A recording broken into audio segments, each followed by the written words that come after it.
Antes de que Dios dijera, hágase la luz, había algo más, un intervalo sagrado, un silencio profundo, lleno de tensión, como si el universo contuviera la respiración. No fue solo el comienzo de los tiempos, fue el final de una era olvidada. Estás a punto de adentrarte en uno de los mayores secretos jamás borrados de la memoria espiritual de la humanidad. Y si esta verdad arde en tu corazón, deja tu like, suscríbete al canal y activa la campanita. Esto no te costará nada y estarás ayudando a que la palabra de Dios llegue a miles de almas perdidas. ¿Alguna vez te has preguntado por qué la Biblia comienza con «En el principio creó Dios los cielos y la tierra», pero solo más adelante, en el versículo 3, dice «sea la luz»? ¿Qué estaba sucediendo entre el versículo 1 y el versículo 3? Y lo que es aún más extraño, ¿por qué el Espíritu de Dios se movía sobre las aguas? ¿Qué aguas eran estas si aún no se había declarado la creación? Muchos teólogos ignoran este vacío, pero los escritos antiguos no. Hablan de un movimiento en los cielos, de una decisión que costaría cara. Algo pasó. El día antes de la luz. El libro del Génesis no fue escrito para ocultar, pero tampoco revela todo de inmediato. Guarda secretos entre líneas, especialmente en lo que muchos llaman la brecha de la creación. Según eruditos antiguos como Orígenes y otros intérpretes de los textos hebreos originales, existe evidencia de un período anterior al mandato «hágase la luz». Un tiempo de silencio cósmico, donde el trono de Dios estaba en movimiento. Y la pregunta es, ¿por qué Dios estaba flotando en lugar de reinar? La tradición mística judía menciona un término curioso, tohu va bohu, traducido como sin forma y vacío, pero que también puede significar devastado y arruinado. ¿Cómo puede algo arruinarse, incluso antes de ser creado? Esto llevó a muchos a creer que había tenido lugar una guerra, una rebelión, no de la tierra, sino del cielo. Y el Espíritu de Dios no se movía para la estética, sino para el juicio. Miró lo que había sido destruido antes de decidir que la luz debía regresar. Hay una laguna que ha desconcertado a los estudiosos durante siglos. Entre Génesis 1:1 y 1:2, algo parece haber sucedido. En un instante, Dios crea los cielos y la tierra. Lo siguiente es que todo es caos y oscuridad. Esta secuencia no es accidental. En los textos antiguos, la oscuridad simboliza el juicio. El espíritu que se cierne sobre las aguas no solo indica creación, sino una especie de duelo, como quien observa los restos de algo precioso. El verbo flotaba en hebreo, rachaf, sugiere vibración, movimiento ansioso, casi como el aleteo de las alas de un pájaro herido. Algunos rabinos antiguos, como Rashi, sugirieron que algo fue destruido antes de que se pronunciara la luz. Un primer intento de creación, una civilización espiritual fallida. Los apócrifos, como el libro de Enoc, hablan de ángeles que cayeron ante la humanidad, de un plan que se corrompió. ¿Y si el abismo sobre el cual se cernía el espíritu fuese la huella de este juicio? Un remanente de la primera caída, aún resonando en el vacío de la creación. Esta idea se intensifica cuando leemos Isaías 45:18. Dios no creó la tierra para ser un desierto, tou, sino para ser habitada. Entonces, ¿por qué aparece en Génesis como caos? Algo la hizo así. Y lo que vino después no fue solo el comienzo del mundo, sino una restauración. Dios, como un artista ante un lienzo manchado, decide empezar de nuevo. Pero Él no emborra todo. Él redime. Él trae la luz, pero no oculta las aguas. Las aguas estaban allí, la oscuridad también, pero la luz aún no se había encendido. Y en ese intervalo se cierne un misterio. Hay eruditos que llaman a esto la creación interrumpida. Una obra que fue iniciada pero distorsionada por fuerzas espirituales que se rebelaron antes de que el hombre existiera. Esta rebelión, según algunas lecturas de Ezequiel 28 e Isaías 14, habría ocurrido en el corazón de un ser que brilló, pero eligió la oscuridad, y así la tierra todavía sin forma llevaba las cicatrices de una historia que pocos se atreven a contar.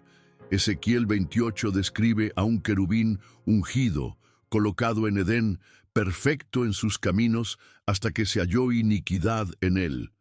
Pero este Edén descrito no es el jardín de Génesis 2, es un Edén celestial, adornado con piedras preciosas, con funciones sacerdotales y gloria. Esto sugiere que existía una realidad espiritual antes de la creación física.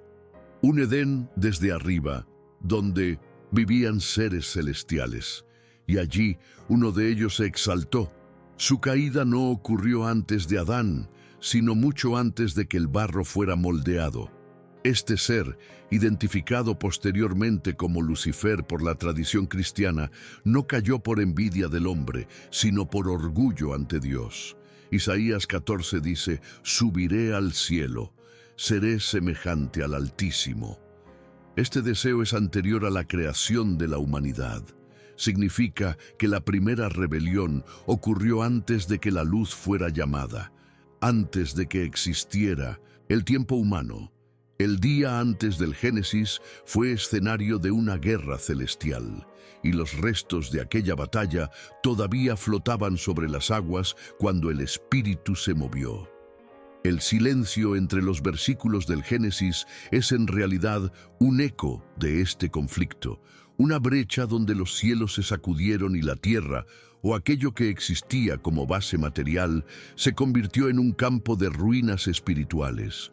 No es sorprendente que el primer acto creativo de Dios después de este caos sea invocar la luz, no la luz del sol, porque el sol no se crea hasta el cuarto día, sino una luz espiritual, una presencia restauradora, que separa la oscuridad del orden, el caos del propósito.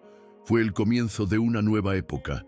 Esta luz, mencionada en el versículo 3, es llamada por los judíos la luz primordial, una luz pura antes de las estrellas, una manifestación directa de la gloria de Dios.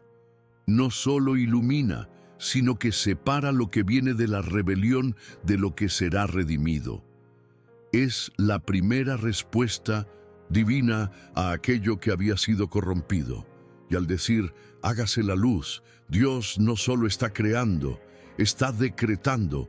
El tiempo de la restauración ha comenzado, pero aún habría que afrontar los ecos de la caída.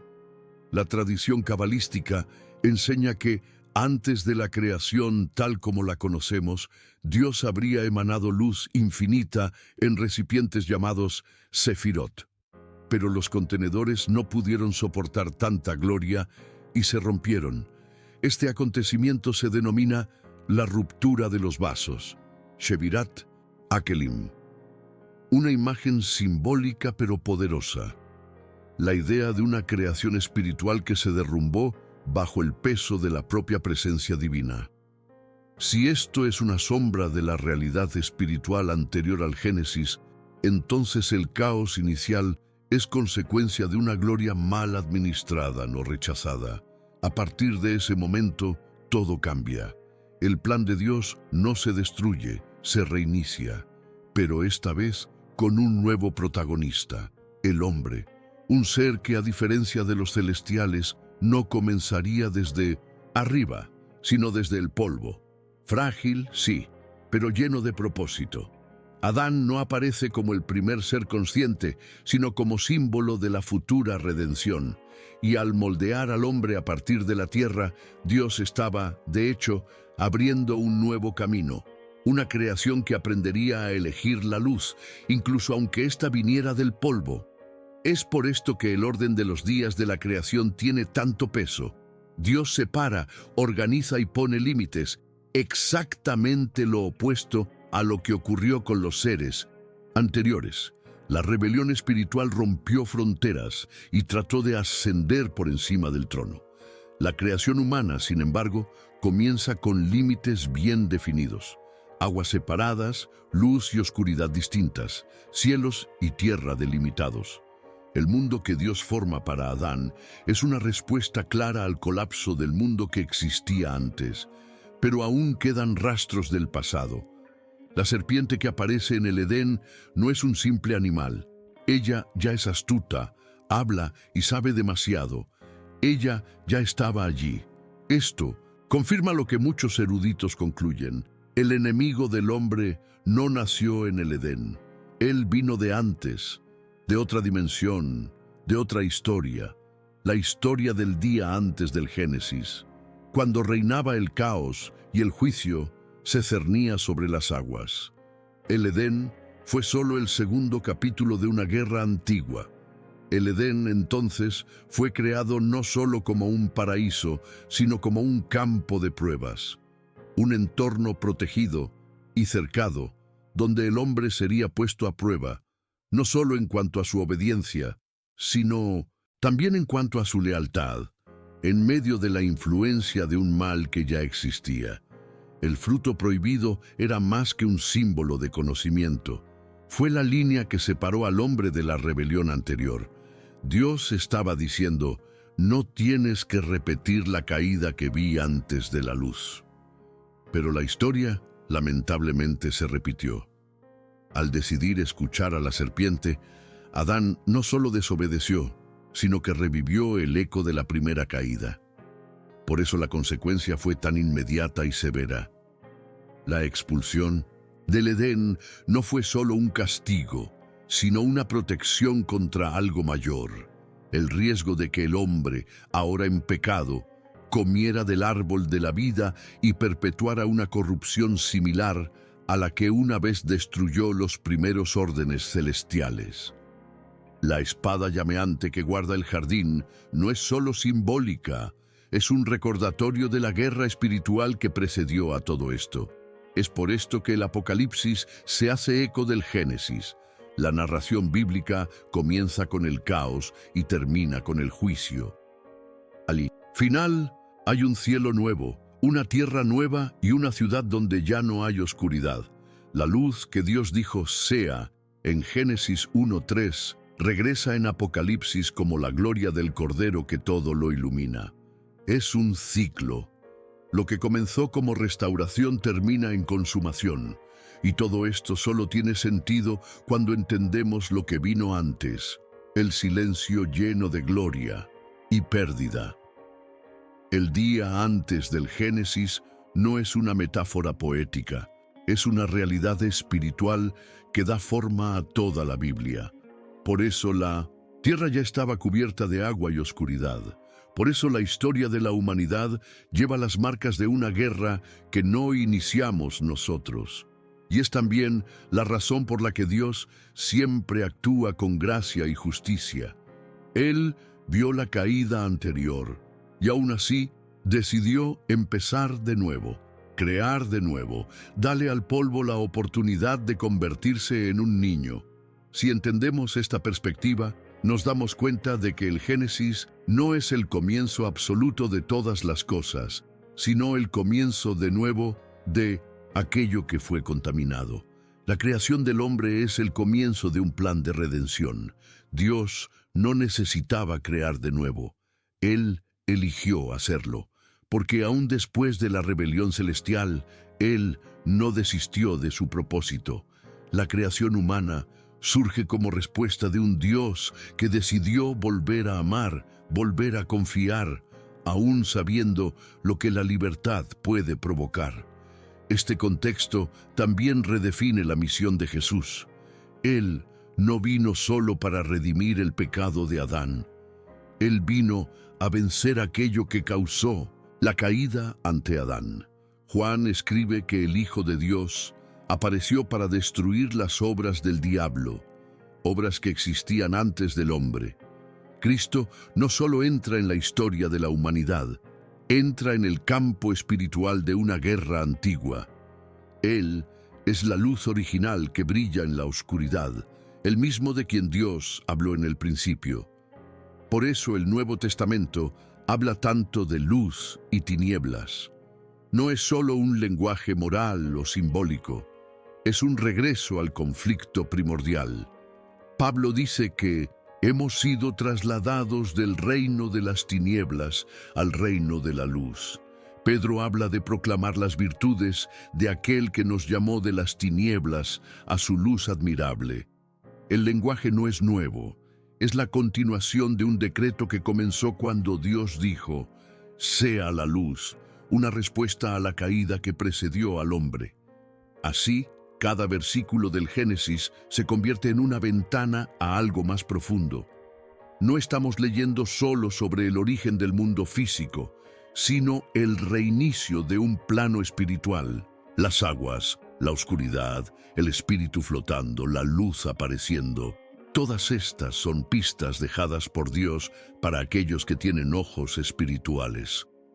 Lo que ocurrió antes de la creación no fue olvidado, solo sellado. Pero en nuestros días, el sello comienza a romperse y los antiguos misterios vuelven a salir a la luz. La idea de que existía algo antes de la creación del hombre puede parecer extraña para algunos, pero se sugiere en varios puntos de las Escrituras. Job 38:7 afirma que las estrellas del alba alabaron todas, y todos los hijos de Dios gritaron de alegría. Cuando se pusieron los cimientos de la tierra, ¿quiénes eran estos hijos de Dios? Estaban allí antes de que el mundo existiera. Esto confirma, había vida espiritual consciente antes de nuestra creación, un público celestial que presenció el nacimiento de la tierra, y quizás, antes de eso, su caída. Estos hijos de Dios son los mismos que aparecen en Génesis 6, Job y Salmo 82, como seres distintos de la humanidad, participantes de un plan celestial. Algunos permanecieron fieles, otros, según Enoc y otras tradiciones antiguas, se rebelaron, abandonando su morada original. Esto nos lleva a una conclusión inquietante. El caos, descrito al principio del Génesis, puede haber sido el resultado de la caída de estos seres. El espíritu se movía sobre aguas que no habían sido llamadas, tal vez las aguas de la destrucción espiritual. Es importante recordar que la Biblia no niega estas capas espirituales. Solo se revela según la madurez y revelación de cada época. El mismo Jesús dijo a sus discípulos, «Aún tengo muchas cosas que deciros, pero ahora no las podéis soportar». En otras palabras, hay verdades que solo se revelan con discernimiento, y quizás esta sea una de ellas. Lo que Dios restauró en la creación fue más que materia. Fue una reconciliación de mundos, una reapertura de la historia después de una antigua bancarrota celestial. Y al crear al hombre, Dios no solo estaba iniciando algo nuevo, estaba plantando una respuesta viva a la rebelión anterior. El hombre, hecho a su imagen, sería la prueba de que el culto voluntario todavía era posible. Esa luz pudo triunfar donde antes había oscuridad, el paraíso, el jardín, el aliento. Todo esto son signos de esperanza, pero también de guerra, porque la serpiente antigua, que enmudeció ante la luz, aún se movía entre los árboles. Esta serpiente es mencionada nuevamente en Apocalipsis 12 como el gran dragón, la serpiente antigua, que se llama Diablo y Satanás, el cual engaña al mundo entero. Nota, ya era antiguo en el tiempo del Génesis. Ella no apareció en el Edén. Ella ya llevaba una historia y una agenda. Su presencia allí no fue un accidente, sino parte de un drama mucho más antiguo. Un drama que comenzó cuando un ser celestial decidió exaltarse por encima del Altísimo y fue arrojado hacia abajo. ¿Y dónde se estrenó? Apocalipsis 12:9 dice, «Fue arrojado a la tierra, y sus ángeles fueron arrojados con él». Esto refuerza la idea de que cuando Dios comenzó a ordenar la tierra en Génesis 1, ya era escenario de un exilio espiritual. La tierra era el campo donde fueron arrojados aquellos que se rebelaron, y el hombre fue creado en medio de este campo, no como víctima, sino como testigo y respondedor. El plan divino era mayor, demostrar que el amor, incluso en medio de la oscuridad, podía vencer. Esta verdad lo cambia todo.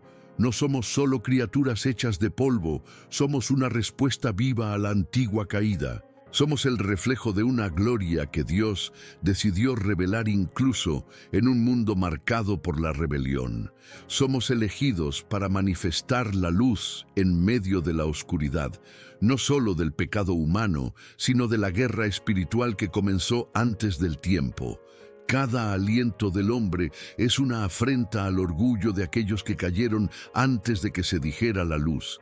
Y es por eso que la Biblia es, de principio a fin, una narrativa de luz versus oscuridad, de redención versus rebelión.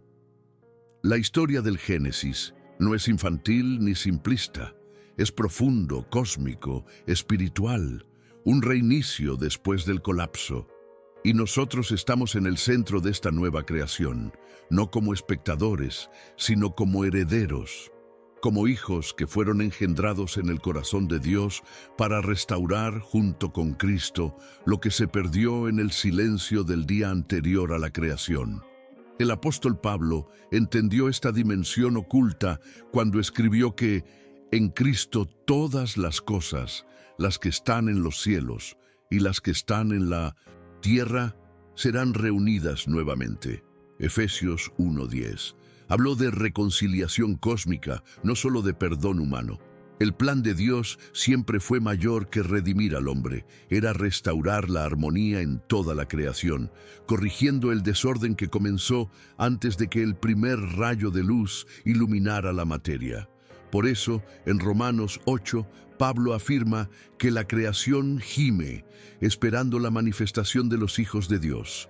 Estos gemidos no son solo de naturaleza física, sino de una realidad espiritual que ha estado clamando por justicia desde los días de la antigua caída. Estamos llamados no solo a creer, sino a comprender, ver más allá de lo visible y darnos cuenta de que nuestra existencia está entrelazada con una guerra que comenzó antes del tiempo y terminará en la eternidad.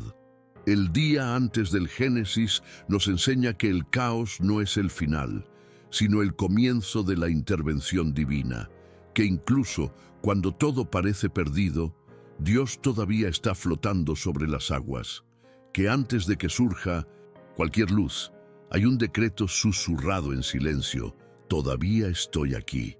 Y cuando ese decreto se convierta en palabra, toda oscuridad deberá retirarse, porque la luz que una vez brilló sobre las ruinas celestiales, aún brilla hoy, en los corazones que lo reconocen. Cita del día: antes de que Dios dijera, hágase la luz, Él ya había decidido amarnos. Si esto te tocó el corazón, comenta: elijo la luz que vence el caos. Y no lo olvides, suscribirte al canal, activar las notificaciones y compartir este mensaje con alguien que necesite recordar que Dios siempre crea, incluso después del colapso. Nos vemos en el próximo video.